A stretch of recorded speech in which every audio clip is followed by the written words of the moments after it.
I recently patterned this fun pattern and I am super excited to be cutting it out and putting it together today. Hi, I'm Christina and I love to digitally apparel pattern, creating unique pieces of wearable art. And today I'm super excited to put this cute Halloween little capelet together and see how it turns out. If you're interested in the pattern, you can definitely find it down below. Or if you want to see how I patterned it, you can check out this video right up here. But let's get let's get sewing. First, we're going to project this out. So let's move on over to my projector. The very first thing you want to make sure is that your projector is projecting the correct size. So it is always essential to make sure that your size is good. Once you're good there, it's a little bit of Tetris. I have to figure out how I can fit these pattern pieces on my two cutting mats at the same time. So it's a little bit of figuring out the best way to go. And I kind of have it figured out. I'm also working with a very specific length of fabric, so I need to be extra careful on what I'm doing. I decided that I am going to only use my tracing paper on the lining side of the fabric, and I am going to only trace the stitch line on the lining side of the fabric. I want to trace at least the points out and where my little pocket pouch is going to go. Once I have those all traced out, I can then begin cutting out my patterns like so. There we have. I have my very first one done. So now I get to move on to the next one. Working on the floor, it kind of takes a little bit of playing around and changing stuff around to make sure everything's going to fit. And then again, of course, my mat is still a little bit small for what I want to be doing. So I am using two mats. So I always have a little bit that I have to kind of figure out and cut. Now remember, when you are making your own pattern, you do not have to use the exact points that I used at the bottom. You can do however points you want. You can cut it off on a circle, and then when it is hanging on a form, you can cut your own points into it later. So there are lots of different ways that you can actually recreate these points. I went for sewing points, so it is a fully lined little pumpkin cape. And that's why I have to actually have all of my points traced out with my tracing paper. Onto that center back one.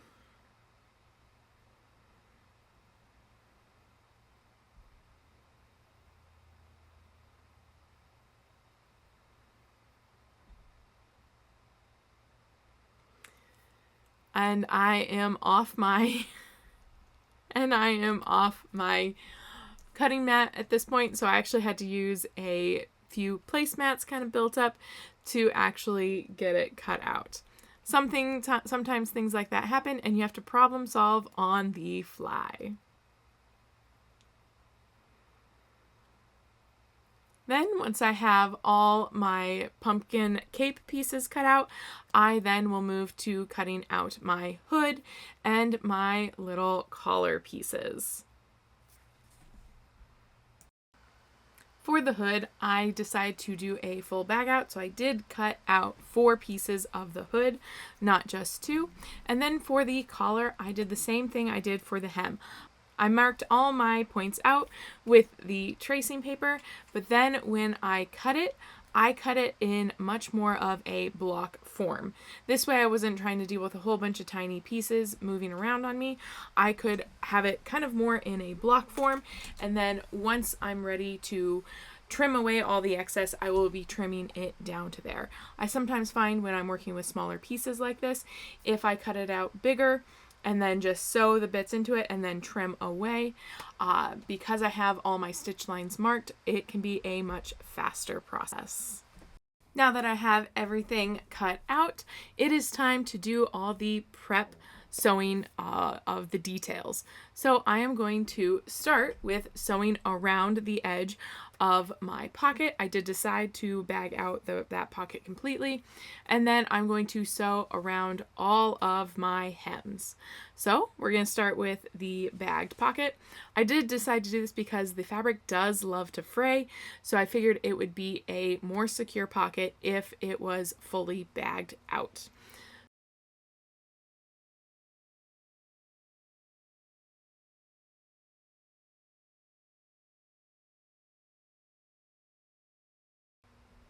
There we go. Those are ready. So now I'm going to move on to my hems. So I'm going to start at the notch, and then I'm going to work my way down, and then at every point I'm going to do one stitch over. Whenever you're working with a point, instead of having your stitches come to a point, it's sometimes nice to have one stitch in between your points. So you're going to go down, twist your fabric, do a single stitch, go all the way up to the next point, turn your fabric, do a single stitch, and then go all the way down and repeat. This will make it easier for when you're turning. This will make it easier for when you're wanting it to make it look like a nice point. And it is just a really great way to get those crisp points. Now there are 6 patterns that you're going to be doing this hem on, and it definitely takes a little bit of time, but it is well worth it for the end look. Now this is the more complicated way to create this pattern. You do not have to bag out these points. If you only want a single layer of fabric, you can just finish off the edges of these points with either a serge stitch, or you could pink them, or you could go and cut them and then put like a fray check on the edge. Just depends on how complicated you want to get and how nice you want your end cape to look, or how quickly you need it completed by. If you need it completed very quickly, you're going to be using some of the other methods to get it done. Next, we're going to move on to making the green collar. So I'm going to start by sewing the center backs together. Then I'm going to move and sew the side seam to the side seam from the front piece to the back piece on both sides. And I want to make sure I'm doing this on the front of the pattern, and then, or on like the fashion fabric and then the lining fabric. I did choose to have my lining fabric be exactly the same as my fashion fabric so that I didn't have to worry about it flipping up and being a slightly different color. Next, we're going to move to the hood, and we're going to sew our pieces right sides together, and we're going to sew around the hood, including that little stub, and down to the neckline. Now I'm going to do the other side. Again, I chose to have the lining fabric be the exact same as the fashion fabric, so on the inside and outside of my hood, it would look the same. Once I have this done, I'm going to move over to my ironing board, and I'm going to press open the seams of my collar of both the fashion fabric and the lining fabric. Next, I'm going to clip into the curve of my hood so that I can press it open and give it a nice crisp look. And I'm going to do that on both sides of the hood because I am going to be fully lining my hood. All my seams are internally cased.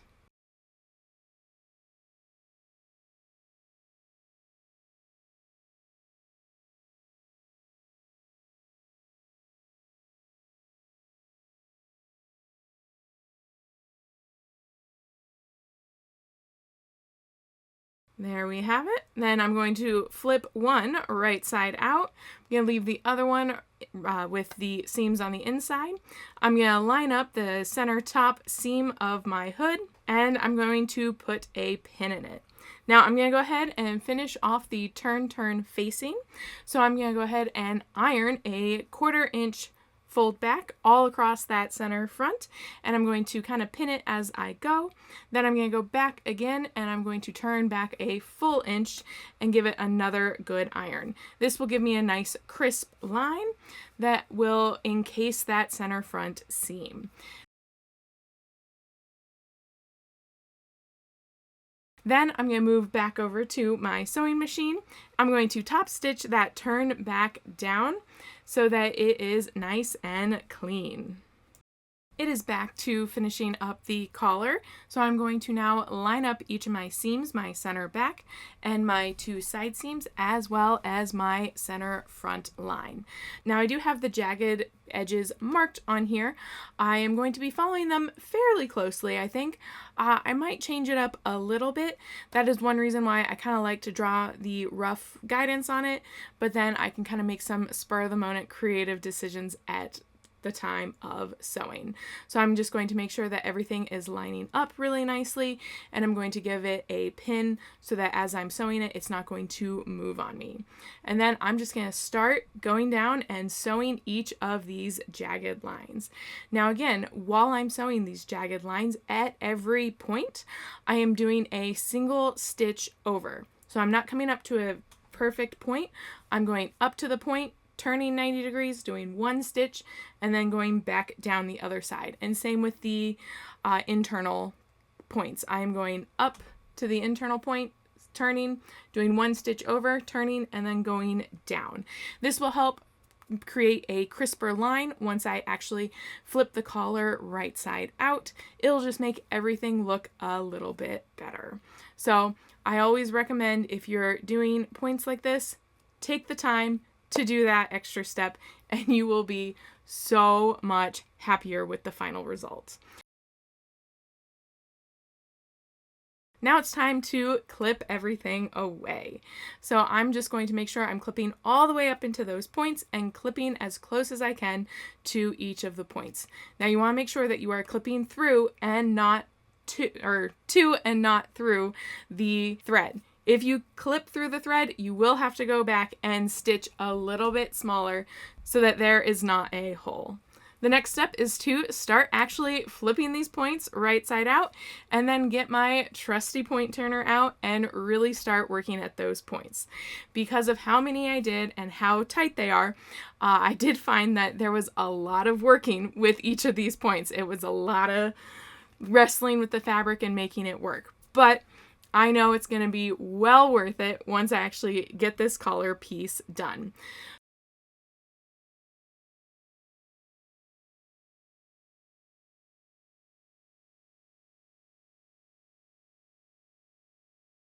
So then as I'm finishing up, I'm going to finish the points with a pencil and move back over to my ironing board and give my collar a really nice press. I am so excited how this is coming together and turning out. And a few of the points, of the tip top points, I probably could have clipped a little bit closer because I am noticing a little bit of pulling, but I'm not going to flip them back wrong side out to fix it. So I'm just going to give it a lot of pressing and a little bit of pulling here and there.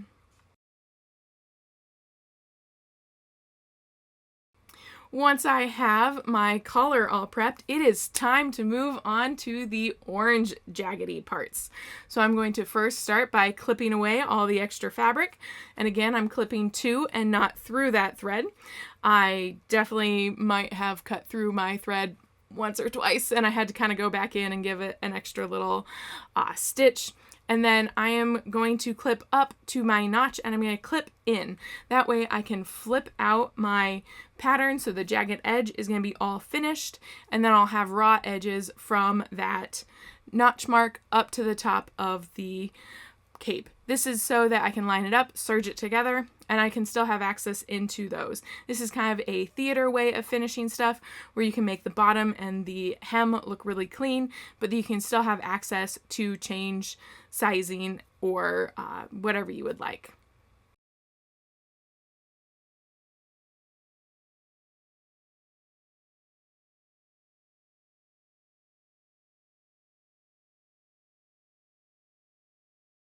And here we are, a piece that I accidentally clipped a little bit through my thread, and I'm having to go back and reinforce this tip.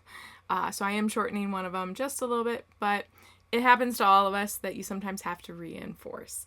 And I'm going to just continue flipping my fabric right side out, using that trusty point turner to really get into those points.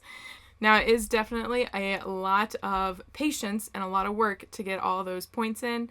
I sometimes have gone in with a little bit of a pin to pull the last little bit out. I did make these very, very thin. So if you recreate this, I would recommend maybe making the stitches 2 or 3 stitches across instead of just 1, especially if you're at a really, really long and thin one. It'll just help with how quickly you will be able to flip it right side out. I am super excited how this is going to turn out though, even though it is taking a lot of that detail work and patience to get all of the jagged edge flipped right side out. Time to move back to the pocket. So earlier we had sewed all the way around it so that it was going to be bagged out. Now I'm going to press open each one of those seams so I have those really nice crisp lines. Because this is a satin I'm working with, I really want those crisp lines to turn and look really nice. I'm going to flip it right side out and use a point turner to make sure I'm getting as crisp of corners as I can. And then I'm going to iron it again to ensure that it is a beautiful final look. Then I'm going to move back over and do the exact same thing to the other side pocket.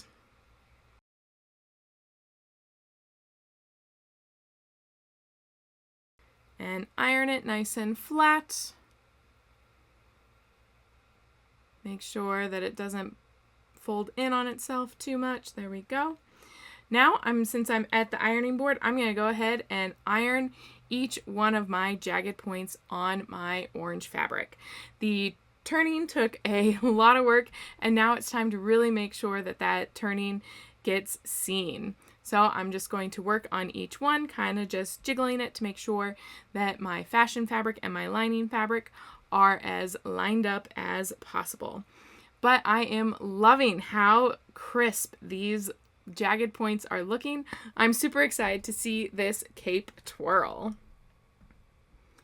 Once I have all my jagged points ironed out, I'm going to sew on my pocket on the inside lining only. I don't want the pocket to see through to the outside, so I'm only sewing through that lining layer. Once I have my guidelines pinned of where my pocket will land, I am going to pin it on to just the lining.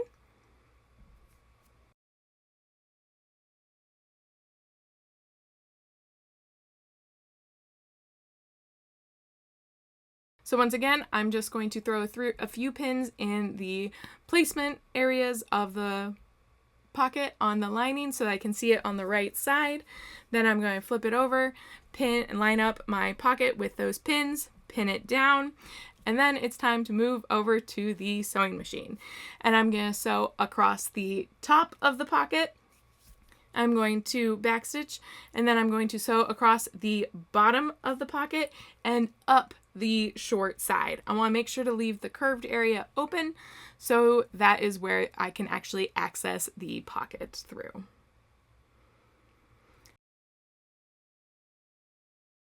Once I have the pocket securely on there, I'm going to line up my side seams and I'm going to pin them before I serge them.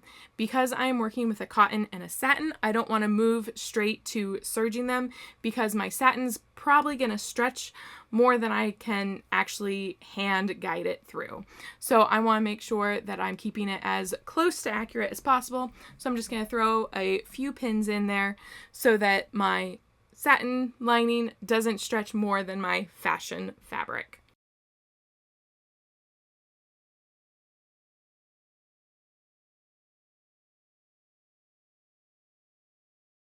And I'm going to do this around all my pieces to prep it, and then I will move to my serger to serge my pieces together.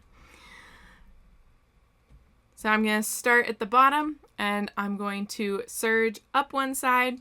I did pin far enough away that the pins should not have any problem accidentally getting caught underneath the serger foot, but I am going to pull them out as I go, just so that I don't have to do it later. So I'm just serging around all the pieces so that I have nicely edged seam allowances everywhere. One piece done, 5 pieces to go.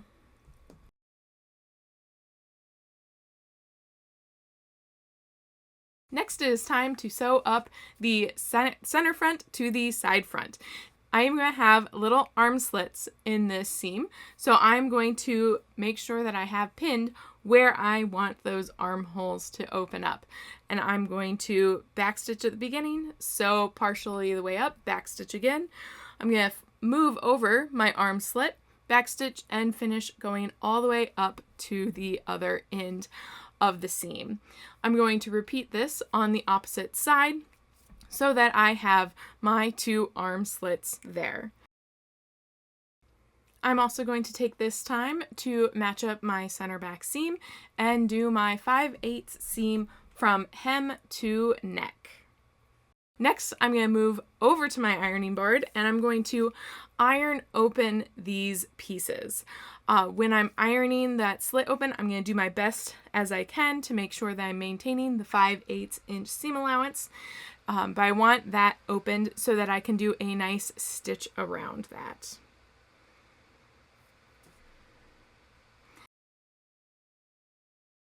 Then I'm going to move back to my sewing machine and I am going to top stitch down the slit openings. So I'm just going to work all the way around and I'm going to put a top stitch in around that slit. That will hold the seam allowances back so it won't accidentally flip out on me and just help create that nice crisp line for the arm slits.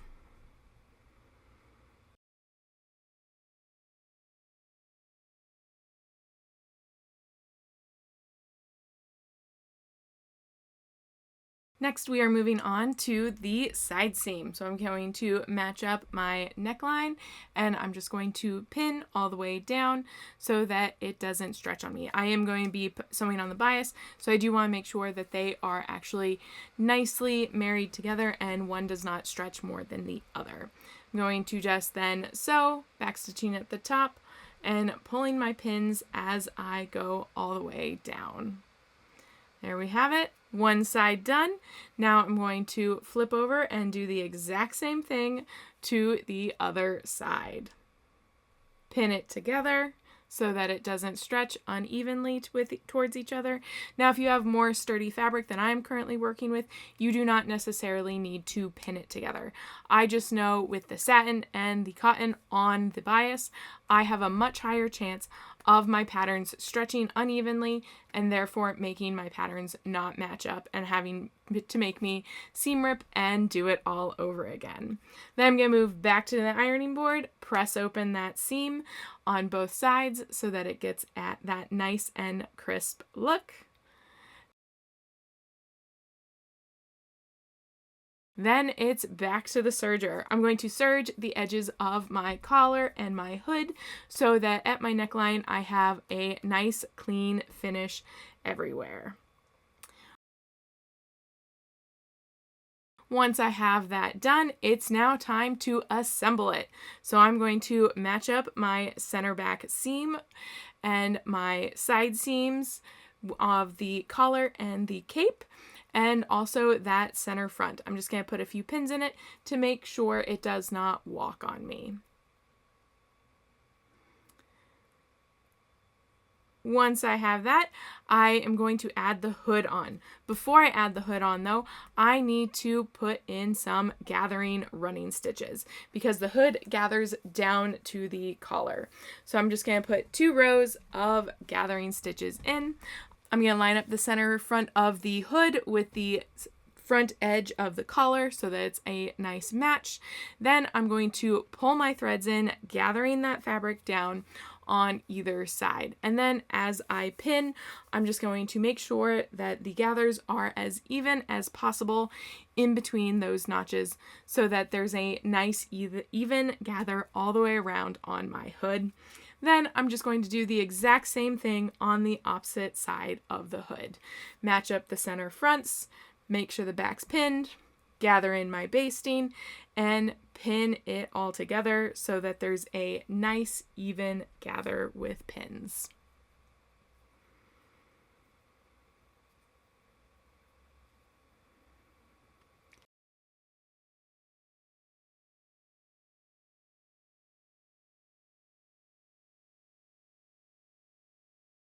Once I have that completed, I'm going to go ahead and do a 5/8 inch seam all the way around my neckline. And now it's officially a cape. I might have put it on and did a quick twirl in it. It looks amazing. But we still have the finishing touches. So I'm going to be adding a zipper center front. So the first thing I'm going to do is I'm going to turn back my 5/8 seam allowance down the center front seam and give it a nice press. I'm going to do this on both sides.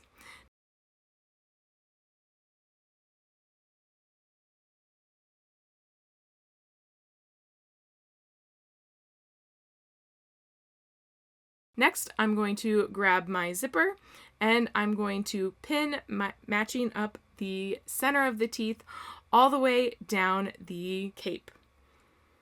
I'm going to start by sewing the zipper on one side and then I'm going to match it up on the other side and sew it.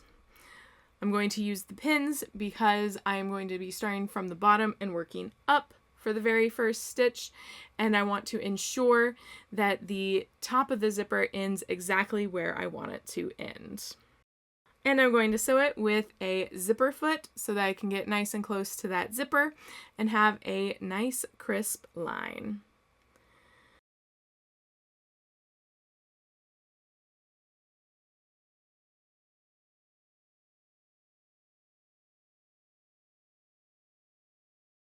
I'm gonna move my zipper so that I can still easily get by that teeth and finish it all the way up at the top. Then I'm going to zip it back up. I'm going to make sure that the zipper top lines up nice and crisp right up there at the top. That is the most important part, to make sure it lines up. Once I have that lined up, I can unzip the zipper and start pinning the rest of the zipper on. Then once my zipper is pinned on, I'm going to move back to my sewing machine with the zipper foot and sew the other half of the zipper on. Oh, I'm getting so close. I'm so excited. There's the zipper. And here's the full cloak. Look at that twirl. I am so thrilled with how this cloak came out. I can't wait to wear it. And here we have it, a super cute pumpkin cape. Now this is the little bit more complex way to make it, with it being fully lined, but you can also make it without fully lining it, which I love about simple Halloween costumes. Don't forget that if you're interested in this pattern, you can find it down in the link below. And